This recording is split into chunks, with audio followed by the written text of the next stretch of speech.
Welcome to Kitchen Table Conversations, a series of short and shareable conversation starters for those of us who have or love and support people with a complicated and beautiful brain. Here's your host, Angela Geddes. Hi, everyone, and welcome to another edition of Kitchen Table Conversations. Thanks so much for tuning in today. I'm just so grateful for this opportunity and grateful that some people are really appreciating these podcasts and the messages within, and I'm happy to hear that people are bringing them home to their kitchen table. So that just is thrilling to me because it's just all about awareness, having some opportunity to dispel some myths and to be curious and to learn more and to share this knowledge with the people that we love and support. So here I am to talk today a little bit more about stigma and how it impacts people who are experiencing mental health conditions of all kinds, and then how we have to multiply that by a gazillion when we add alcohol or other substances to the mix, and in particular when we consider prenatal and other substance exposures during pregnancy and how that can interfere with healthy development. So I will always remain very passionate about that and that discussion and encourage everyone to have it at home, because we have an opportunity with the right information and the right supports and services to prevent things like fetal alcohol spectrum disorder and other complex neurodevelopmental disabilities or disorders that are related to prenatal exposures and developmental trauma. So I think that's something that I'm going to continue to have conversations about probably until the day I die.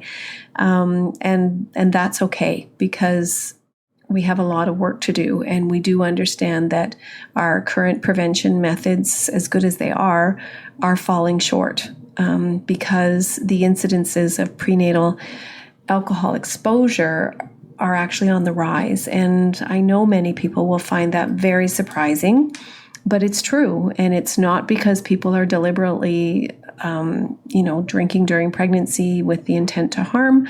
That never happens. But instead, we live in a culture where there are mixed messages, there's misinformation being shared regularly, and we often don't consider those early weeks prior to the pregnancy being confirmed and the fact that so many pregnancies are unplanned. So I've said it once again, it needs to be said and it needs to be shared.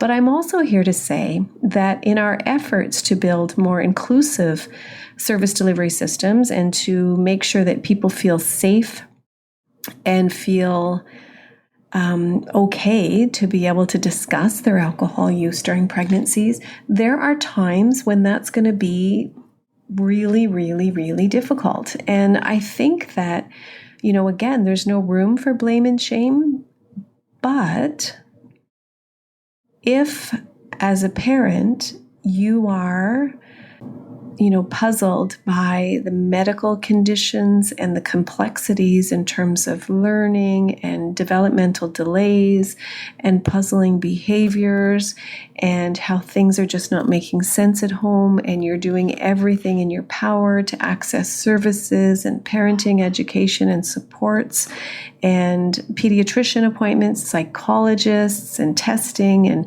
multiple diagnoses, and things are still really, really difficult. And then you find out that your alcohol intake may have resulted in all of these complexities and these difficulties. I think for some that would be very, very hard. I think for everyone that would be very hard. But some are not in a place where that information is something that they're willing to even fathom the idea. So we also have parents who have mental health concerns and are really at their wits' end as a result of some of these puzzling family dynamics and parenting challenges. So to add that extra to the mix seems to be counterproductive, I guess, and in some cases can do more harm than good.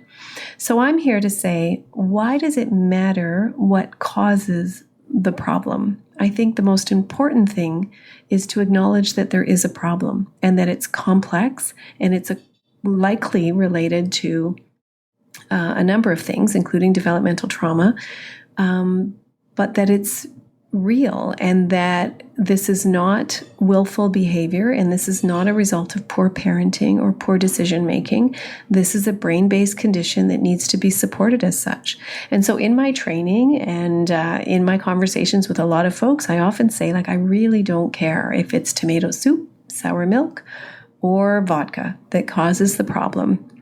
The fact remains we need to identify that there is a problem and, again, customize our supports so that we can be most helpful and relevant. And we do that by ensuring things like speech is assessed by a speech and language pathologist. We do that by checking out sensory profiles. And we take a look for hard neurological signs like things like balance, or maybe the individual doesn't taste things the way they should, or the sense of smell is not there. So, there's a whole kinds of ways that we can assess individuals and really take a good look at the psychological and learning profile. So we can look at how does this individual remember things? How is their ability to plan and organize their thoughts and their activities? How do they manage their emotions? Are there deficits in that area? Are there deficits in the area of affect regulation? And, are there sudden mood changes? Is there trouble with concentration and being able to pay attention? Those things can be assessed. And how is it that school, how's the academic achievement? Do they do well? How do they do with social interactions? All those things can be assessed thoroughly. And we don't always need to know whether there was prenatal alcohol exposure part of the picture or not. We can still support people with complexities and puzzling behavior with thorough assessments. And sometimes my clinical judgment says that's in the best interest of everyone. I do have individuals that come into my practice that are very upset with their biological families. Now, rest assured, we do a lot of work on that to minimize that and to normalize, as I said, alcohol within our culture, and to make sure that individuals understand and really believe that their parents didn't do this on purpose. But the bottom line is, how would there not be a little bit of anger or resentment when there's day-to-day challenges that in their mind could have been avoided had the pregnancy been healthier? So that's my conversation today, and I think we need to bring it back to our kitchen tables. I guess the thing is, we have to recognize, Houston, there is a problem. So let's get our, ducks in a row and make sure that we connect with our existing system to look for diagnostic clarity. But do we always have to know why? What we do have to know is that this isn't a result of willful and bad behavior and poor parenting. Check out my website for another opportunity for parenting education and support in online group format, which I think will be really, really helpful because I'm getting a lot of referrals for parents who are at their wits' end. So we're going to be discussing acceptance, commitment, training and therapy, and how it relates to, the day-to-day stressors and distress when we're talking about parenting kids with very complex needs. And we'll also be talking about some parenting tips and strategies and how best to address some of the complexities. So check out my website for more details, and feel free to share this information and sign up if you'd like to. Again, with many thanks, Angela.